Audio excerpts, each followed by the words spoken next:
Very good morning. My name is U Muralidhar. My channel name is Muralidhar Accounts. Accounts related అనేకమైన taxation సంబంధించిన EPF, అదేవిధంగా ESI, GST, different types of accounts related నా యొక్క ఛానల్లోని అన్ని రకాల వీడియోలు upload చేయడం జరిగింది. ఈరోజు మనము EPF, employee provident fund supplementary challans ఏ విధంగా జనరేట్ చేయాలి, ఆన్లైన్లో ఏ విధంగా పేమెంట్ చేయాలి, చలానాను మనం ఏ విధంగా రెడీ చేసుకోవాలి అనేది ఈరోజు మనం ఉపయోగకరంగా తెలుగులో స్టెప్ నేర్చుకుందాం. కానీ దీనికన్నా ముందుగా నా యొక్క ఛానల్ గురించి మీకు ఒక్క నిమిషం చెప్పాలనుకుంటున్నానండి. మురళీధర్ అకౌంట్స్ అనే ఛానల్లోని రకరకాలైనటువంటి మీకు అకౌంటెంట్ రిలేటెడ్స్గా, జూనియర్ అకౌంటెంట్స్ కావచ్చు, సీనియర్ అకౌంటెంట్స్ కావచ్చు, రిలేటెడ్గా జీఎస్టీ కానీ different types of taxation Telugu వీడియోలు హౌ టు అప్లోడెడ్ అనేది చాలా ఈజీగా స్టెప్ ప్రతి ఒక్కటి అర్థమవుతుందండి. వితౌట్ ఏమీ నాలెడ్జ్ లేని వాళ్ళు కూడా, అకౌంట్స్ అన్న నాలెడ్జ్ లేని వాళ్ళు కూడా దీన్ని అర్థం చేసుకోగలరండి. నా యొక్క ఛానల్లోని మనము ఈరోజు ఈపీఎఫ్ సప్లిమెంటరీ చలానాస్ గురించి చెప్పుకుంటున్నాం. అసలు సప్లిమెంటరీ ఈపీఎఫ్ అంటే ఏమిటి అనేది ముందు మనం సబ్జెక్ట్ తెలుసుకోవాలండి. సబ్జెక్ట్ తెలుసుకోకుండా మనం ఏది చేసినట్లయితే అది సక్సెస్ కాలేము. అది ఎందుకు చేస్తున్నామో కూడా మనకు తెలియదు. కాబట్టి ఫస్ట్ సప్లిమెంటరీ అంటే ఏమిటి అనేది మనం ఇప్పుడు ఒక హాఫ్ మినిట్ సబ్జెక్టు తెలుసుకుందాం. సప్లిమెంటరీ పేమెంట్ అంటే మనం ప్రతి మంత్ మనం శాలరీస్ మీద పిఎఫ్ని కట్ చేస్తుంటాం కదండి ఎంప్లాయీస్కి. ఆ ఎంప్లాయీస్కి పేమెంట్ చేస్తుంటాం. ఈ కొన్నిసార్లు ఏమవుతుంది అంటే కొంతమందికి మనం అనుకోకుండా అటెండెన్స్ రిజిస్టర్ తప్పుగా మనకు వచ్చేటప్పుడు మనం కొంతమందికి సగం పే చేస్తుంటాము, రిమైనింగ్ అమౌంట్ పే చేయకపోవచ్చు. అటువంటి తర్వాత అది అటెండెన్స్ మనం రీవెరిఫై చేసుకున్నప్పుడు పలానా వదలకి కట్టలేదని చెప్పేసి, అంటే మిస్సింగ్ అయ్యేటప్పుడు, అంటే వేజెస్ కొన్నిసార్లు ఒమిటింగ్ వదిలేసేటప్పుడు, అటువంటిప్పుడు ఏం చేస్తామంటే టైం లోపు మనం 15వ తారీఖు లోపు ఈపీఎఫ్ కట్టేస్తుంటాం. కానీ ఎవరైతే మిస్ అయిపోయి ఉన్నారో వాళ్ళకి కట్టాం కదా, వాళ్ళకి మళ్ళీ కట్టాలి కదా ఆ నెలది అటువంటి పేమెంట్లని. అదేవిధంగా కొన్నిసార్లు ఏమవుతాయి అంటే వాళ్ళ యొక్క పేర్లు మనకి హెచ్ఆర్ దగ్గర నుంచి కానీ మన రిజిస్టర్లో కానీ లేనప్పుడు వాళ్ళ యొక్క పూర్తిగా అటెండెన్స్ మనకి మిషన్ల వల్ల కానీ మనకి రాకపోవచ్చు. లేకపోతే వాళ్ళ యొక్క శాలరీస్ తప్పుగా పడి పిఎఫ్ తప్పుగా మనము కట్ చేసుకుంటవచ్చు. అకౌంటెంట్స్ వాళ్ళు తప్పుగా పిఎఫ్ క్యాలిక్యులేషన్ తప్పు జరిగి ఉండొచ్చు. కనుక అటువంటివి ఏమైనా మళ్ళీ అంటే ఏదైతే ఎవరికైతే తక్కువ మనం డిడక్షన్స్ జరిగినాయో వాళ్ళకి ఆ మంత్కి సంబంధించినవి మళ్ళీ మనం అదే మంత్లోని ఆ ఎంప్లాయీ యొక్క యూఏఎన్తో మనం కట్టడాన్ని సప్లిమెంటరీ అని అంటారు అనమాట.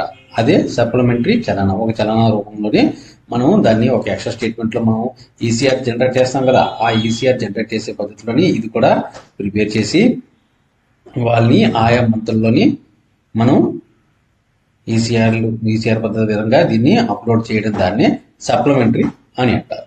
అంతే సింపుల్గా. అదే ఏరియాస్ అంటే మీకు తెలిసిందే కదా, అది వేరొక క్లాస్లోని మీకు ఆల్రెడీ ఒక వీడియోని అప్లోడ్ చేయడం జరిగింది. ఆ ఏరియాస్ దానిలోని మీకు కిందన లింక్లో ఇస్తానండి. ఆ లింక్ కూడా ఏరియాస్ కూడా ఏ విధంగా మనం అప్లోడ్ చేయాలనేది కూడా మీకు వివరంగా చెప్తాను. ముందుగా మనం ఈ సప్లిమెంటరీని ఏ విధంగా ప్రొఫార్మా తయారు చేసుకోవాలి, ఎక్సెల్ షీట్ని ఏ విధంగా తయారు చేసుకోవాలి అన్నది మనం ఏ విధంగా డౌన్లోడ్ చేసుకోవాలనేది కూడా మీకు వివరంగా చెప్తాను. స్టెప్ చూడండి.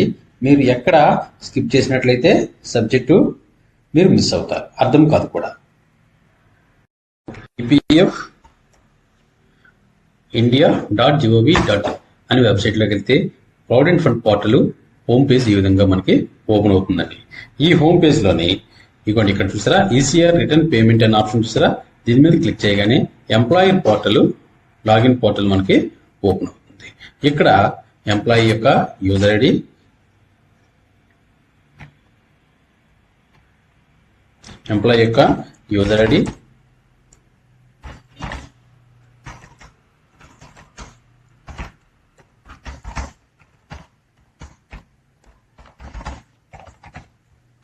పాస్వర్డ్, క్యాప్చా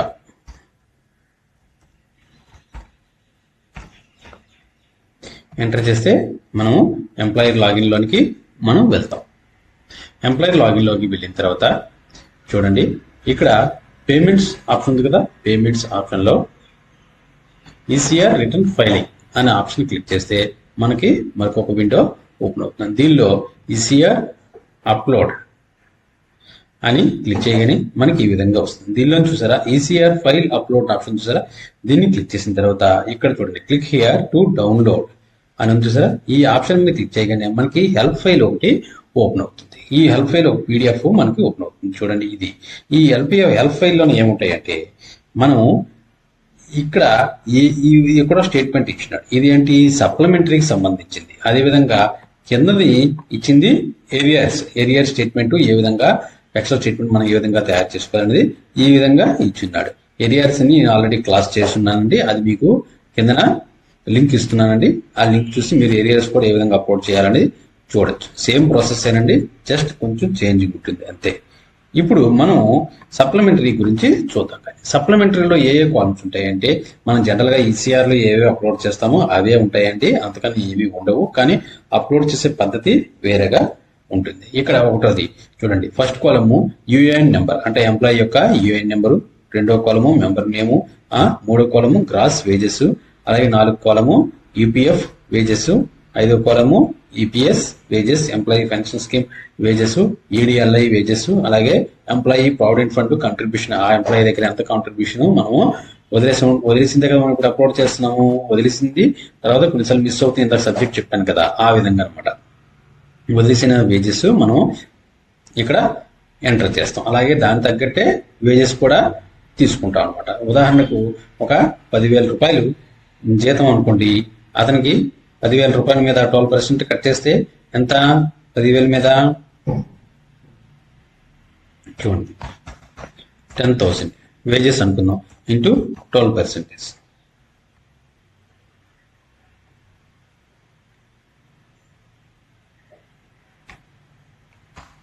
అంటే 1200 కట్ చేయాలి. కానీ బై మిస్టేక్ ఏం చేస్తున్నామంటే 10,000 బదులు 5,000 రూపీసే మనం తీసుకున్నాం. అంటే 30 డేస్కి అతనికి 10,000 రూపాయలు జీతం అనుకుంటే బై మిస్టేక్ 15 డేసే మనకి అటెండెన్స్ వచ్చింది. అంటే అప్పుడు ఎంత, 600 రూపీస్ మనము ఎంప్లాయీ దగ్గర కట్ చేసాం. కానీ మనకి తర్వాత అటెండెన్స్ వచ్చిన తర్వాత అది వాళ్ళది ఫుల్ అటెండెన్స్ ఉందని మనకి తెలిసింది. అప్పుడు ఎంప్లాయీ యొక్క వేజెస్ ఎలా ఎంటర్ చేస్తాం, జనరల్గా అంతకుముందే వేజెస్ కాలంలోని అంటే ఈ ఈపీఎస్ ఈపీఎఫ్ వేజెస్ లో 5,000 లెక్క ఎంటర్ చేస్తున్నాం.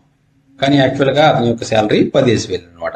అంటే ఇప్పుడు సప్లిమెంటరీ అంటే రిమైనింగ్ 5,000 పేమెంట్ చేయాలి కదా, కనుక మనం 5,000 లెక్క మళ్ళీ ఏదైతే ఒమిట్ చేస్తున్నామో ఆ వేజెస్ మాత్రమే ఇక్కడ ఎంటర్ చేయాలన్నమాట. అదేవిధంగా ఎంప్లాయీ యొక్క ఈపీఎఫ్ కాంట్రిబ్యూషన్ ఎంత కట్ చేస్తున్నాము, అలాగే పెన్షన్ స్కీమ్ కి ఎంత, ఈసీఆర్ లో ఏ విధంగా ఉంటుందో ఆ విధంగా అనమాట. ఎన్సీ తర్వాత ప్రావిడెంట్ ఫండ్ కి ఎంప్లాయర్ కాంట్రిబ్యూషన్ ఎంత కాంట్రిబ్యూట్ చేశారు, ఎన్సీపీ డేస్ అంటే నాన్ కంట్రిబ్యూటెడ్ డేస్ ఏమైనా ఉన్నట్లయితే అవి ఇక్కడ ఎంటర్ చేస్తారు, రిఫండ్ అండ్ అడ్వాన్స్. ఈ విధంగా ఒక ఎక్సెల్ షీట్ ని మనం తయారు చేసుకోవాలి. ఫార్మట్ ప్రకారం ఒక ఎక్సెల్ షీట్ ని మనం తయారు చేసుకోవాలి. మనము యాక్చువల్ గా తయారు చేసుకున్న అవసరం లేదండి, ఈ ప్రొఫార్మా మనకి ఈపీఎఫ్ వెబ్సైట్లోనే ఆల్రెడీ మనము డౌన్లోడ్ చేసుకోవచ్చు అండి. మనం జనరల్గా ప్రతి మంత్ ఈసీఆర్ అప్లోడ్ చేస్తుంటాం కదా, ఆ ఈసీఆర్ లో ఉండేటువంటి కాలమ్సే ఇవి. మనం ఎప్పటికప్పుడు ఫ్రెష్గా ఉండేవి మాత్రమే డౌన్లోడ్ చేసుకోవాలి. ఆ ఎక్సెల్ షీట్ ఏ విధంగా డౌన్లోడ్ చేయాలంటే మరొకసారి మీకు చెప్తాను. నా యొక్క ఈసీఆర్ అప్లోడ్ చేసే సిస్టంలో ఉంది, వీడియోస్లో ఉన్నాయి, కానీ మళ్ళీ మీకు చెప్తాను. దానికి ఏం చేయాలంటే payments, ECR returns filing, ECR upload, దీనిలోని డౌన్లోడ్ ఈసీఆర్ ఫైల్ చూసారా, దీనిలోనికి వెళ్ళి మనం డౌన్లోడ్ చేసుకోవాలి. ఏదైనా మనకు కావాల్సింది ప్రొఫార్మయ్యే కాబట్టి ఏ మంత్ అయినా మనకు పర్వాలేదు, కానీ లేటెస్ట్ది మనం ఎప్పుడు డౌన్లోడ్ చేసుకుంటే మంచిది.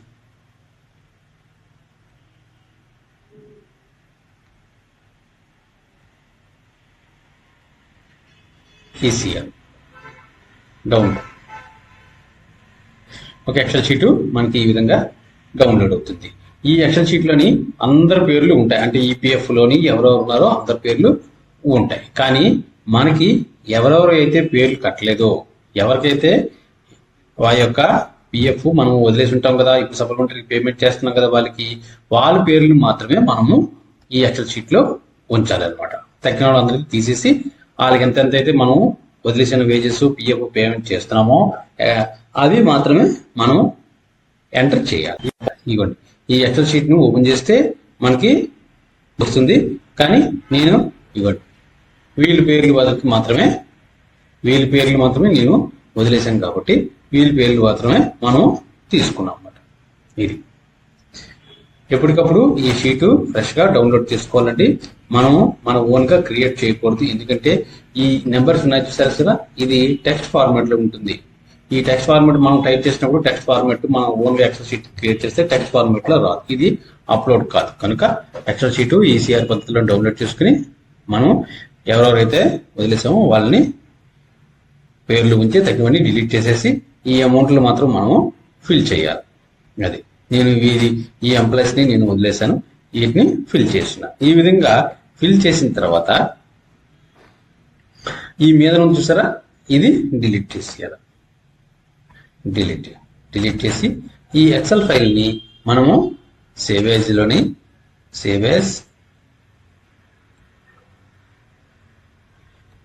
CSVMS దాస్ దీనిలోని మనం ఇది సేవ్ చేసుకోవాలి. సేవ్ చేసిన తర్వాత ఇవ్వండి ఈ విధంగా మారుతుంది ఈ ఫైల్. దీన్ని రైట్ క్లిక్ కొట్టి open with note pad #delta# అని మార్చాలి. కామన్ పొజిషన్లోనే అవన్నీ మార్చాలి. దానికి ఏం మార్చాలంటే Ctrl+H అని క్లిక్ చేయగానే మనకి మీదన కామా వస్తుంది, కిందన #delta#. హ్యాష్ అనేది 3 మీద ఉంటుంది, షిఫ్ట్ 3 మీద, అలాగే డెల్టా అనేది 1కి లెఫ్ట్ సైడ్ ఉంటుంది. ఈ విధంగా మనం టైప్ చేసుకుని రీప్లేస్ ఆల్ క్లిక్ చేయగానే మొత్తం కామాల దగ్గర ప్లేస్లోని ఇది మారుతుంది. దీన్ని మనం సేవ్ చేసుకోవాలి. సేవ్ అంతే, సేమ్ ఫైల్ నేమ్తోనే సేవ్ చేసేయండి. ఎస్, సేవ్ అయిన తర్వాత దీన్ని క్లోజ్ చేసేసి మనం మన యొక్క ఈపీఎఫ్ పోర్టల్లోకి వెళ్ళిన తర్వాత ఇవ్వండి payments ECR returns file option మీద మనం క్లిక్ చేయాలి. దీనిలోని ఈసీఆర్ ఫైల్ అప్లోడ్, దీనిలోని ECR file upload. Wages month, ఏ మంత్ మనము సెప్టెంబర్ మంత్ది నేను వదిలేశాను. సెప్టెంబర్ మంత్లో నేను పే చేయలేదు. సెప్టెంబర్ 24 ఇది వీళ్ళకి శాలరీస్ అక్టోబర్ నెలలోనే మనం పే చేసేసాం. కానీ పిఎఫ్ వాళ్ళకి వదిలేసాం అనమాట కట్టడం.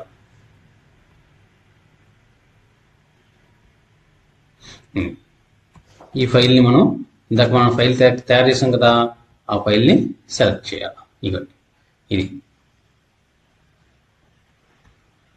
సెలెక్ట్ చేసి ఇది ఈసీఆర్ మీద క్లిక్ చేసి ఇక్కడ ఏం చేయాలి, సెప్టెంబర్ 24 సప్లిమెంటరీ పిఎఫ్ అంతే. ఈ విధంగా చేసుకున్న తర్వాత అప్లోడ్ చేస్తా. Upload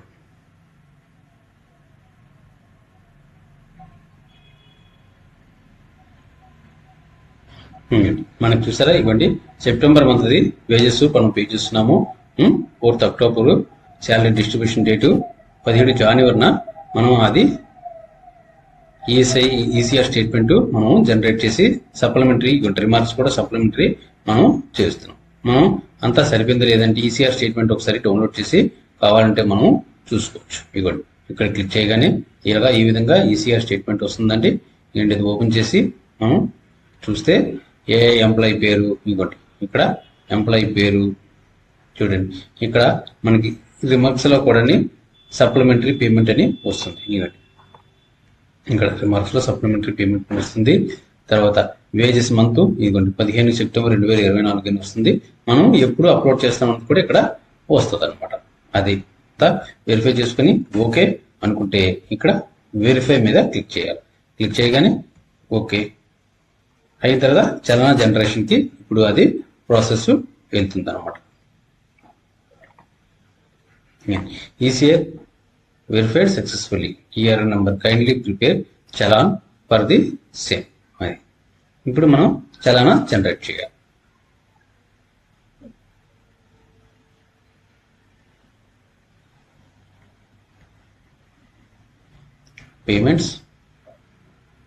payment ECR.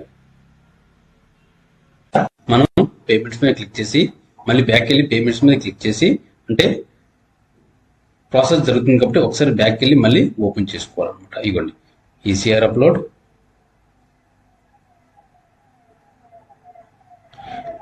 అని క్లిక్ చేసిన తర్వాత కిందకి కొంచెం కిందకి జరిగితే చూడండి, ఇక్కడ ప్రిపేర్ చలానా అంటే ఇది ప్రాసెస్ ఇన్ ప్రాసెస్, ఇవన్నీ ప్రాసెస్ లో నడుస్తుంది అనమాట. ప్రాసెస్ జరుగుతుంది ఇది. ఓకేనా, మనము సెప్టెంబర్ వేజెస్ పే చేస్తున్నాము, ఎరియర్స్, దట్ మీన్స్ అదే సప్లిమెంటరీ. అలాగే 17 జనవరిని మనం పే చేస్తున్నాం. అంతా సరిపోయింది అనుకుంటే ప్రిపేర్ చలాన్ మీద క్లిక్ చేయాలి. ప్రిపేర్ చలాన్ పే చేయాలి కదా, అది కూడా మనం చూసుకోవాలి. 6 ఎంప్లాయీస్ మనం అప్లోడ్ చేస్తున్నామండి. ఇంకోండి ఈడీఎల్ఏ ఛార్జెస్ అంతా మన ఎక్సెల్ షీట్ లోనే అంతా సరిపోయిందా లేదో అంతా చూసుకోవాలి. At the same time administration charges 0.21, account number 21 లోని 0.5% పే చేస్తున్నామా లేదా, సరిపోయిందా లేదా, అంతా కరెక్ట్ గా ఉంది అనుకుంటే జనరేట్ చలాన్. మరొకసారి సరి చూసుకోకుండా 18,600 వచ్చింది. ప్రొసీడ్ ఓకే అని క్లిక్ చేయగానే మనకి చలానా జనరేట్ పేమెంట్ కి అవుతుంది అనమాట. ఇవ్వండి సరిపోయింది, అంతా బాగుంది అని అనుకుంటే finalise. One finalised cannot make changes జరగదు అనమాట. ఫైనలైజ్ అయిపోతే ఓకే చేయగానే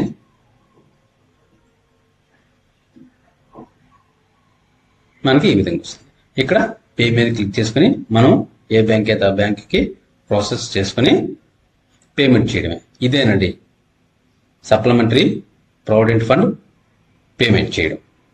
ఇక్కడ ఫైల్ ఉంటుంది, ఈ ఫైల్ని కూడా మనం డౌన్లోడ్ చేసుకుంటే మనకి ఫైల్ చలానా అన్నమాట. ఈ విధంగా చలానా జనరేట్ అవుతుంది. మీకు బాగా అర్థమైంది అనుకుంటానండి. మీకు ఏమైనా డౌట్స్ ఉన్నా కామెంట్స్ లో పెట్టండి. Immediately we have give reply.